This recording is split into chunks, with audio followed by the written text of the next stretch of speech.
When pride meets prejudice, some stories begin with a whisper, others with a storm. This one started with both. A whispered rumor that grew into a tempest that would shake the foundations of everything Diana Romero thought she knew about love, worth, and belonging. Diana stood before the mirror in her small apartment, her fingers trembling as she fastened the clasp of her grandmother's pearl necklace. Tonight was supposed to be the beginning of her forever. Instead, it would become the night that tore her world apart, only to rebuild it into something she never imagined possible. Across the city, in a penthouse office where glass walls framed the glittering skyline, Rafael Montes signed another contract with the mechanical precision of a man who had long ago learned that feelings were luxuries he could not afford. He had built an empire on logic, on calculated risks, on the cold mathematics of profit and loss. He did not believe in fairy tales. He did not believe in rescue. He certainly did not believe in love at first sight. But sometimes, the universe has a way of forcing us to believe. The ballroom of the Hotel Emperador sparkled with 1,000 lights, each one reflecting off champagne glasses and diamond jewelry. Diana walked through the crowd with her head held high, even as her heart hammered against her ribs. She had spent 3 months planning this engagement party with her fiancé, Damian Herrera. 3 months choosing flowers, tasting cakes, addressing invitations in careful calligraphy. 3 months believing she was building a future. She wore a dress she had saved for 6 months to buy, a deep emerald silk that made her feel, for once, like she belonged in this world of old money and older names. Her mother had pressed the fabric between her fingers that morning and said nothing, but Diana saw the worry in her eyes. The Romeros were teachers, accountants, honest people who worked hard and lived simply. They were not the Herreras with their ancestral homes and their names in history books. Damian found her near the terrace doors, his hand warm on her elbow. He looked perfect in his tailored suit, his dark hair swept back, his smile bright. But there was something in his eyes she had never seen before, something that made her stomach turn. The music swelled. Glasses clinked. Damian guided her toward the small stage where a microphone stood waiting. This was the moment they would announce their engagement officially, make it real in front of everyone who mattered in his world. Diana climbed the steps, her heels clicking against polished wood. She could see her parents in the crowd, her father's proud smile, her mother's anxious hands. She could see Damian's parents at the center table, his mother's face carefully neutral, his father checking his watch. Damian took the microphone. The room fell silent. For a moment. Diana let herself believe, let herself imagine the words he would say, the ring he would place on her finger, the applause that would welcome her into this glittering world. Then Damian spoke, and her world began to crumble. His voice was steady, almost apologetic. He thanked everyone for coming. He talked about honesty, about being true to yourself, about having the courage to follow your heart. Diana felt cold fingers of dread creeping up her spine. And then he said the words that would echo in her nightmares for weeks to come. He could not marry her. He was in love with someone else. Someone who understood his world, his responsibilities, his future. Someone who belonged. The ballroom erupted in gasps and whispers. Diana stood frozen, her mind unable to process what was happening. This had to be a mistake, a cruel joke. This could not be real. But then a woman rose from a table near the back. Camila Torres, daughter of a senator, educated in Paris, heir to a fortune that made the Herreras look modest. She wore a white dress as if she had known all along that this would be her night. She glided toward the stage with the confidence of someone who had never been told she was not enough. Damian reached for Camilla's hand. He pulled her onto the stage beside him, and there, in front of 300 guests, in front of Diana's parents, in front of everyone Diana had tried so hard to impress, he kissed her. The room spun. Diana heard someone say her name, but it sounded like it was coming from underwater. She stepped backward, her heel catching on the edge of the stage. Strong hands caught her before she fell, steadied her, but she could not look at who they belonged to. She could only stare at Damian and Camilla, at the way they fit together so perfectly, at the way everyone was starting to smile and clap as if this was how it was supposed to be. She heard Damian's voice again, clearer now, crueler. He was explaining to the crowd, his tone almost sympathetic. Diana was wonderful, he said, but she came from a different world. She had tried so hard to fit in, but some gaps could not be bridged. Education from a public university, a family with no connections, a life that would always be just slightly out of step with his own. It would not have been fair to either of them to pretend otherwise. The words landed like blows, each one carefully chosen to sound reasonable, to make it seem like he was doing her a favor. Each one designed to humiliate her in the kindest possible way. Diana finally found her voice. It came out stronger than she expected, cutting through the murmurs. She looked at Damien, really looked at him and saw a stranger. Had he always been this small? This cruel? She did not cry. She would not give him that. Instead, she turned and walked off the stage with her back straight and her head high. She walked through the crowd that parted for her like she carried a disease. She walked past her parents, shaking her head slightly when her father moved to follow. She needed to do this alone. The hotel lobby was blessedly empty. Diana made it to the revolving doors before her knees started to shake. She pushed through into the night air, into the rain that had started falling while she was inside, having her heart torn apart in front of an audience. The rain soaked through her expensive dress in seconds. It ruined her carefully styled hair, smeared her makeup, destroyed the illusion she had worked so hard to create. And Diana found she did not care. Let it all wash away. Let it all be ruined. It was all a lie anyway. She walked without direction, her heels splashing through puddles, her breath coming in gasps that might have been sobs but felt more like rage. How dare he? How dare he make her believe, make her hope, make her think she could be enough? How dare he humiliate her like that in front of everyone, with his reasonable voice and his kind excuses? She did not see the car until it was almost too late. Headlights blazed through the rain. Brakes squealed. Diana jumped back, her heart hammering, suddenly aware of how reckless she was being. The car stopped. The driver's door opened. A man stepped out, and even through the rain, even in her distraught state, Diana noticed three things about him immediately. First, he was tall, with broad shoulders and an expensive suit that somehow looked perfect even in the downpour. Second, his face was striking in a way that had nothing to do with conventional handsomeness and everything to do with the sharp intelligence in his dark eyes. Third, he was looking at her with an expression she could not quite read, something between concern and recognition. He reached back into the car and pulled out an umbrella. He opened it and held it over her, stepping close enough that she could smell his cologne, something subtle and expensive that reminded her of cedar and rain. She realized she was shaking. From cold, from shock, from the weight of everything that had just happened. The stranger studied her face for a long moment. When he spoke, his voice was deep and surprisingly gentle. "Are you all right?" The simple question, asked with genuine concern by a complete stranger, broke something inside her. Diana felt the tears come finally, hot against her cold cheeks mixing with the rain. "No," she whispered. "I am really not all right." He nodded as if this was a perfectly reasonable answer. "Then let me help you. My name is Rafael Montes, and I think you need to get out of this rain before you catch pneumonia." Diana looked at him, this stranger with kind eyes and an umbrella, and made a decision that would change everything. She let him guide her toward his car. She let him open the door for her. She let him drive her away from the worst night of her life. She did not know then that Rafael Montes was the CEO of the largest real estate development company in the country. She did not know that he was worth more than Damien's entire family combined. She did not know that he had been at the Hotel Emperador for a business dinner and had witnessed the entire humiliating scene from a private dining room overlooking the ballroom. She did not know that he had recognized something in her, in the way she held herself together even as she fell apart, that reminded him of his own darkest moments. All she knew was that for the first time that night, someone was being kind to her without expecting anything in return, and somehow that small kindness felt like the beginning of something she could not yet name. Building new foundations, Raphael's apartment was nothing like Diana expected. She had imagined cold minimalism, all steel and glass and emptiness. Instead, she found herself in a space that felt almost lived in, with books stacked on tables and a guitar leaning against the wall, and windows that framed the city lights like a painting.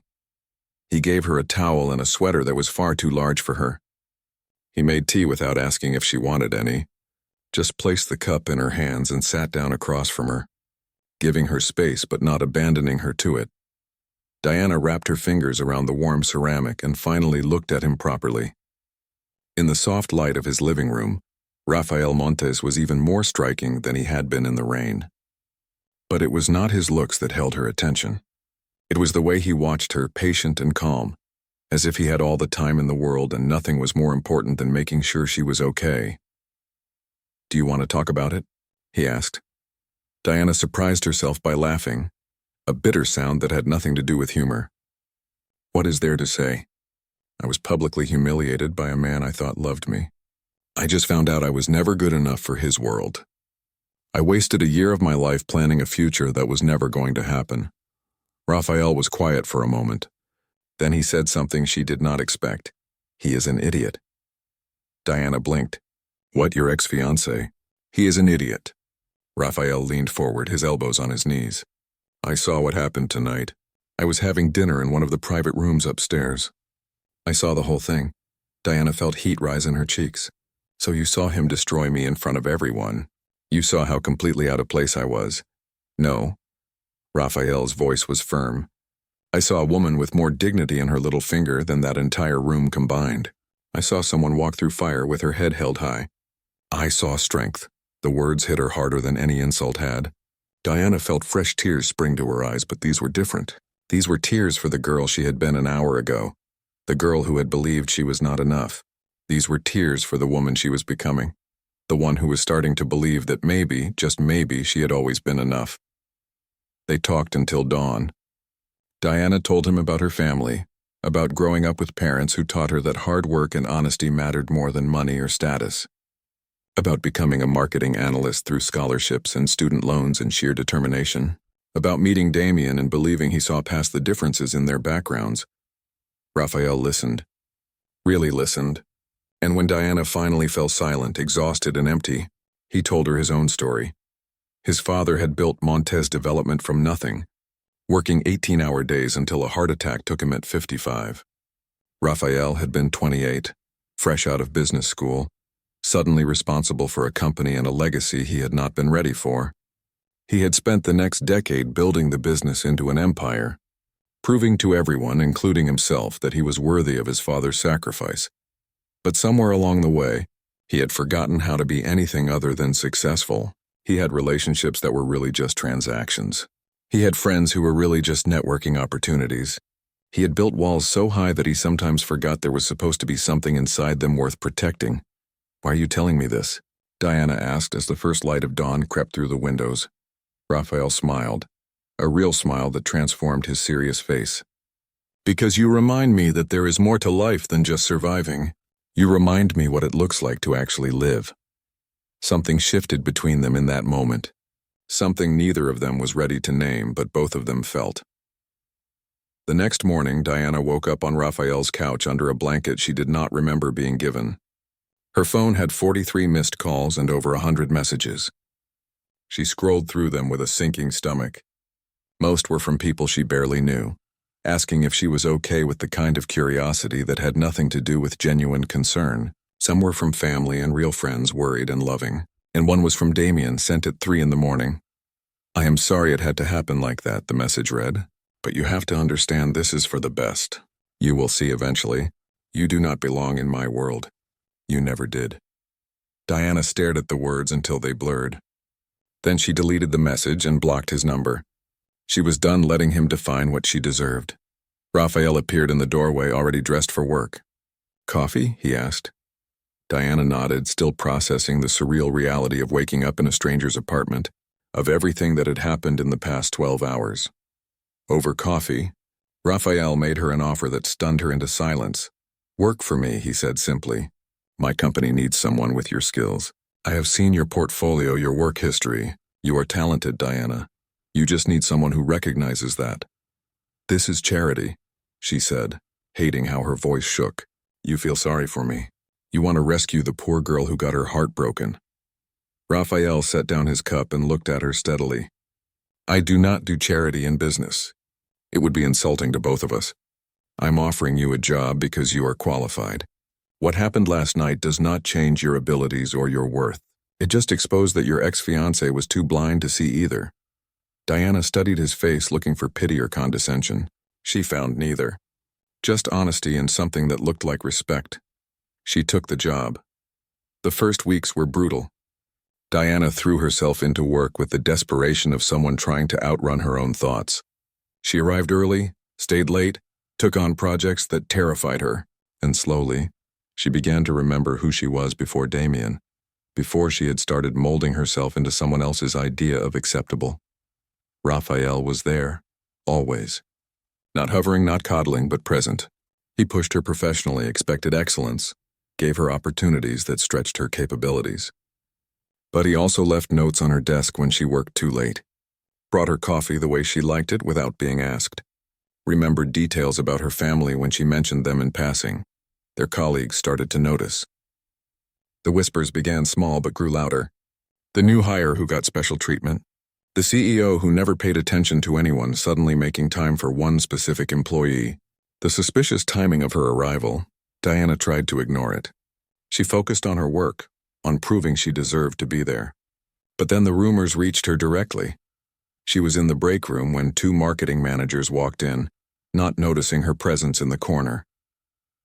"I am just saying, it is convenient," one of them murmured. "He hires her right after that disaster of an engagement party. Everyone knows he was there that night. Everyone knows what happened, so he felt sorry for her. That does not mean she is qualified. Does not it, though? Think about it. Damien Herrera dumps her publicly and suddenly Rafael Montes swoops in like some kind of knight in designer armor. There has to be more to it. Maybe he sees her as a project. You know how he is. Always has to fix things, build things, make things better. Maybe she is just his latest renovation." The words burned. Diana set down her coffee cup carefully, stood up and walked past them without a word. She went straight to Raphael's office. He looked up when she entered, saw her face, and dismissed the person he was meeting with immediately. "What happened?" he asked. Diana told him. About the rumors, about the whispers, about how people saw her as charity or conquest or project. Raphael listened, his expression growing darker with each word. When she finished, he was quiet for a long moment. Then he said something that changed everything again. "Give me 2 weeks." "For what?" "To fix this. To change the narrative. To make sure no one ever questions your place here again." "Raphael, you cannot just trust me," he interrupted. "Please, just trust me for 2 weeks." Diana looked at him. At the intensity in his eyes, at the determination in his jaw, she thought about saying no. About insisting she could handle this herself. About protecting herself from whatever plan he was forming. Instead, she heard herself say, "Okay, 2 weeks." What Raphael did next was calculated and brilliant. Over the following days, he made sure Diana was front and center in every major client meeting. He had her present at the board meeting, where her analysis of market trends impressed even the most skeptical members. He CC'd her on every important email, making it clear she was integral to major decisions. But more than that, he started showing her off. Not in a showy way, not in a way that made her feel like a trophy, but in a way that said clearly to everyone watching, "This woman matters. This woman is brilliant. This woman is mine to protect."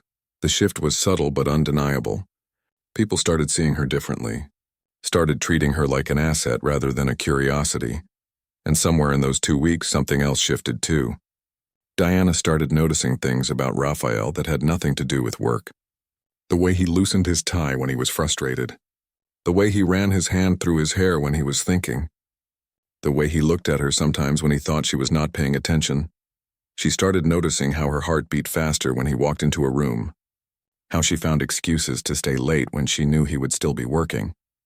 How his rare smiles felt like gifts she wanted to earn over and over. This was dangerous. This was complicated.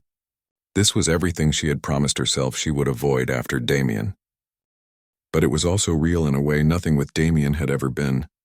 The 2 weeks ended on a Friday. Raphael called her into his office at 6 in the evening. The sun was setting behind him, painting the city in shades of gold and amber. "I need to tell you something," he said without preamble. "And you are going to think I am crazy." Diana sat down, her heart already racing. "Okay," Raphael took a breath. "The rumors have not stopped. If anything, they are getting worse. People think you are here because I feel sorry for you. Because you are a charity case. Because there is something going on between us." The last words hung in the air between them. "Is there?" Diana asked before she could stop herself. "Something going on between us?" Raphael looked at her for a long moment. Yes, he said simply. At least for me there is. I did not plan it. I did not want it. But yes, Diana's breath caught. She should say something. Should tell him this was a bad idea. Should protect herself. Instead, she said, for me too. The admission hung between them.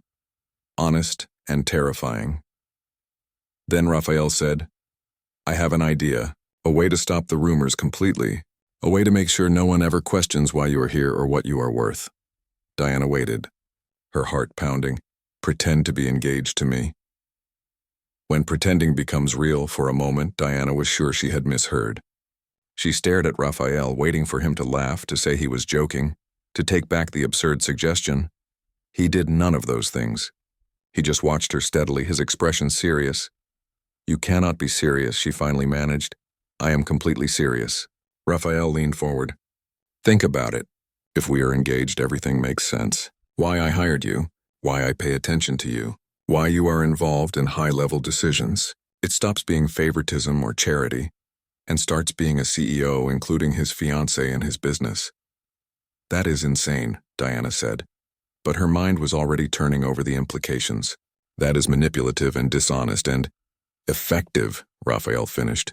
And temporary. 3 months, maybe 4. Long enough to make it convincing. Long enough for you to prove yourself beyond any doubt. Long enough for people to forget about Damien and what happened. Diana stood up, pacing to the window. The city stretched out below them. Millions of lights, millions of people living their lives with no idea that hers was about to become exponentially more complicated. Why would you do this? She asked, not turning around. Why would you risk your reputation, your business, everything you have built for me? Because you deserve better than what they are saying about you. Because I hate unfairness. Because, he paused, and she heard him stand, heard his footsteps approaching until he was right behind her. Because when I look at you, I see someone worth fighting for. The words should have sounded practiced, calculated. Instead, they sounded raw. True. Diana turned to face him. They were close enough that she could see the flecks of gold in his dark eyes, close enough to feel the heat of him. And when it ends, she asked, when the 3 or 4 months are up, what then? Then we will have a civilized adult breakup. No drama, no hard feelings. You will have established yourself here beyond question. I will go back to being the hermit CEO everyone expects, and we will both move on. The plan was logical, practical, perfectly reasonable. It was also the most dangerous thing Diana had ever considered, because standing there, looking into Raphael's eyes, she knew the truth. This would not stay pretend, not for her, maybe not for him either. But she also knew that Damien had taken something from her that night at the hotel. He had taken her confidence, her sense of worth, her belief that she belonged anywhere, and this crazy as it was, this felt like taking it back. Okay, she said. 3 months, then we end it cleanly. Relief flashed across Raphael's face. Good. We will need to make it believable. Public appearances, photos, the works, and in private? Diana asked. When it is just us? What are the rules? Raphael was quiet for a moment. Honesty, he finally said. Whatever else this is, let us at least be honest with each other. No games, no pretending when it is just us. Diana nodded. She could do honest. Honest was the one thing she had always been good at. They spent the rest of the evening planning. How they would announce it. Where they would be seen together, what story they would tell about how it happened. It was strategic, calculated, every detail mapped out like a business plan, which is why Diana was not prepared for what Raphael did next. He opened a drawer in his desk and pulled out a small blue box. When he opened it, the ring inside took her breath away. It was elegant, understated, a single diamond on a platinum band that caught the light and threw rainbows across the ceiling. This was my grandmother's, Raphael said quietly. She gave it to my mother, who gave it to me before she died. She said to save it for someone who made me want to be better than I am. Diana stared at the ring, then at him. Raphael, this is too much. This is real. This means something. Everything about you means something, he said. And Diana saw in his eyes that this had stopped being just strategy for him too. But the ring sells the story. Everyone knows my family history. They know this ring exists. They will believe this is real because no one would give away something this precious for pretend. He had a point. And yet Diana's hand shook as he slid the ring onto her finger. It fit perfectly. as if it had been waiting for her all along. The announcement went out the next morning. By noon, it had exploded across social media, business news, and gossip columns. The reclusive Rafael Montes engaged to his mysterious new employee. The Cinderella story everyone wanted to believe. Diana's phone was flooded with messages. Her mother called crying happy tears. Her father demanded to meet Rafael immediately. Her friends oscillated between shock and excitement. And Damien sent a single message. Is this some kind of revenge? Diana deleted it without responding. This was not about him. Not anymore. The first week of their fake engagement was a whirlwind. Dinners at restaurants where they were sure to be photographed. A charity gala where Rafael introduced her to the city's elite. An interview with a business magazine where they talked about falling in love while working late nights on development proposals. Every moment was choreographed. Every touch was calculated. Every smile was for the cameras, except for the moments when it was not, except for when Rafael's hand lingered on her back a little longer than necessary. When his eyes found hers across a crowded room and held. When he laughed at something she said and it sounded genuine, surprised. Happy, except for when Diana caught herself watching him work and feeling her chest tighten with something that had nothing to do with pretending. When she found excuses to bring him coffee just to see his grateful smile. When she started thinking about what it would be like if this was real, they were playing with fire and they both knew it. The breaking point came 3 weeks into their arrangement. They were at Rafael's apartment, going over the guest list for an engagement party his board insisted on throwing. It was late. They were tired and somewhere between arguing about seating arrangements and whether they needed a 5-tier cake. Diana made a joke that had Rafael laughing so hard he had to set down his wine glass. When the laughter faded, they were sitting close on his couch, the city lights twinkling through the windows, and something in the air felt different. Heavier. More real. This is getting complicated, Diana said quietly. Yes, Rafael agreed. He did not move away. We said we would be honest with each other. Diana turned to look at him. So, I need to tell you something. This does not feel like pretending anymore. Not for me. Rafael's expression did something complex. Not for me either, he admitted. I think it stopped feeling like pretending the moment I put that ring on your finger. So what do we do? Rafael reached out, tucked a strand of hair behind her ear, his fingers gentle against her cheek. We have 2 choices. We can stop this now, end the engagement, go back to just being colleagues. Keep it safe, or we acknowledge that this is real. That whatever started as strategy has become something else, and we see where it goes. Knowing it might crash and burn, knowing it might be the biggest risk either of us ever takes. Diana thought about safety, about protecting herself, about all the reasons this was a terrible idea.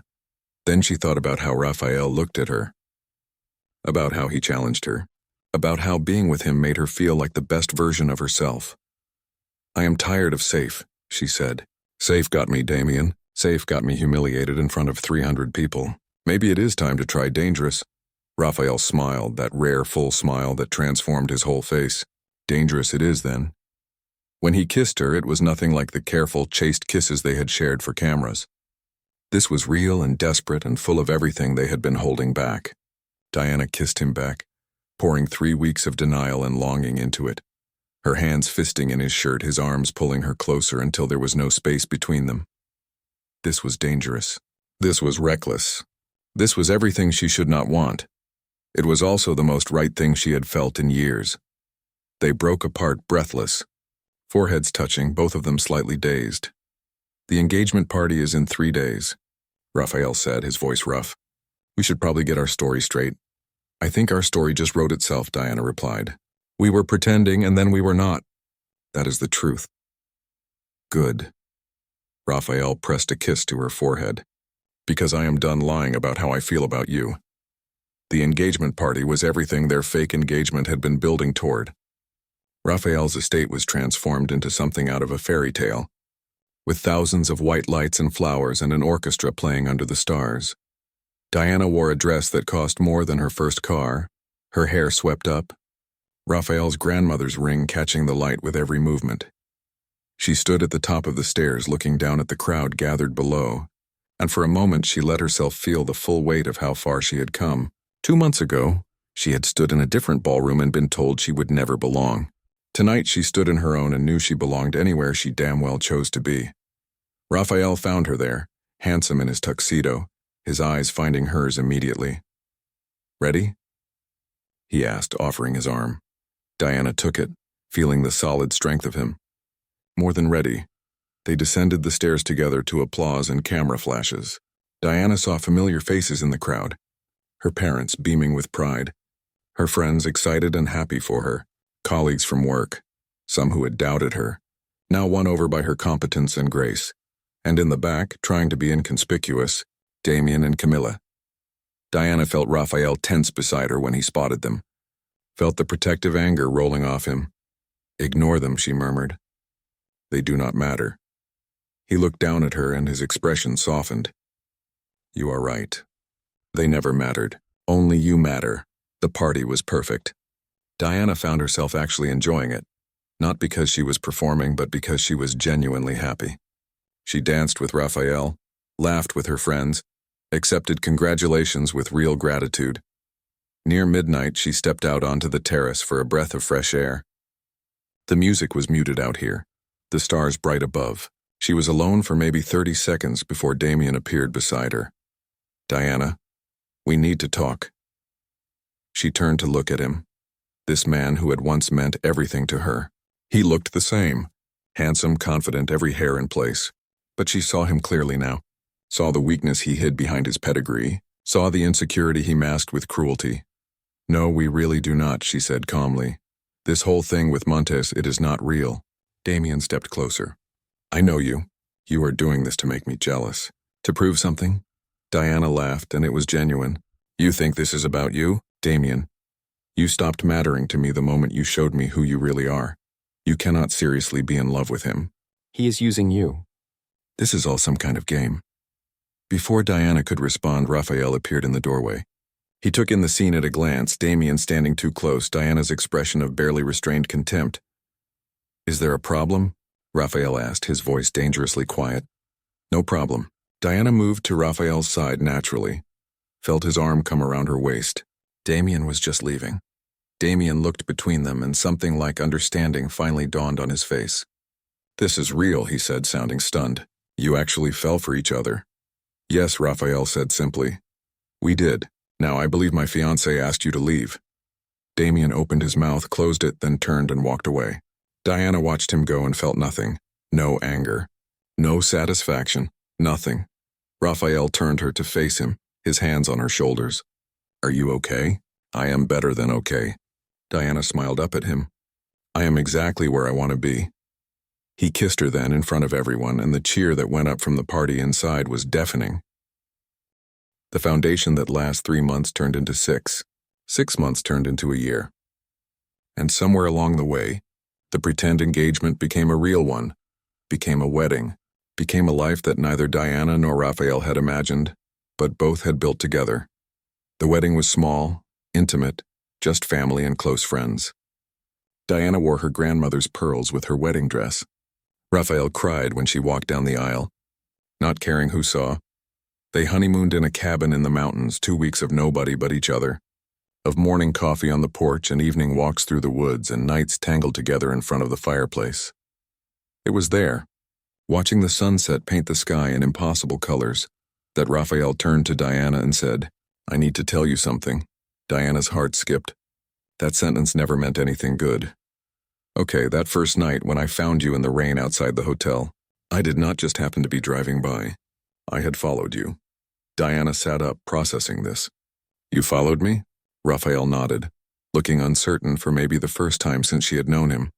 "I was in the restaurant. I saw what Damien did to you. And when you walked out, something in me just knew I could not let you disappear into the night alone. So I followed.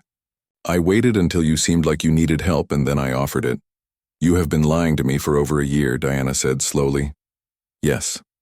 Raphael met her eyes. "And I am sorry. But Diana, if I had not followed you that night, we never would have met.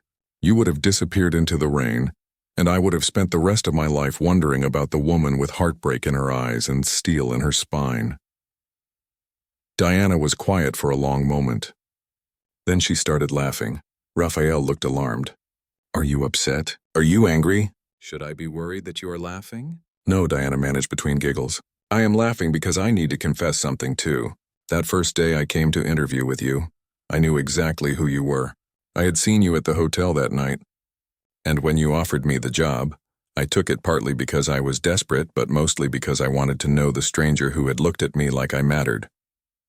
So we both were not entirely honest from the beginning, Raphael said. Apparently, Diana agreed. But everything after that, everything that mattered, that was real. Yes. Raphael pulled her into his arms. That was absolutely real. They built a life together that honored both of their truths. Diana continued working, not at Raphael's company, but starting her own consulting firm. She proved over and over that her success had nothing to do with who she married and everything to do with who she was.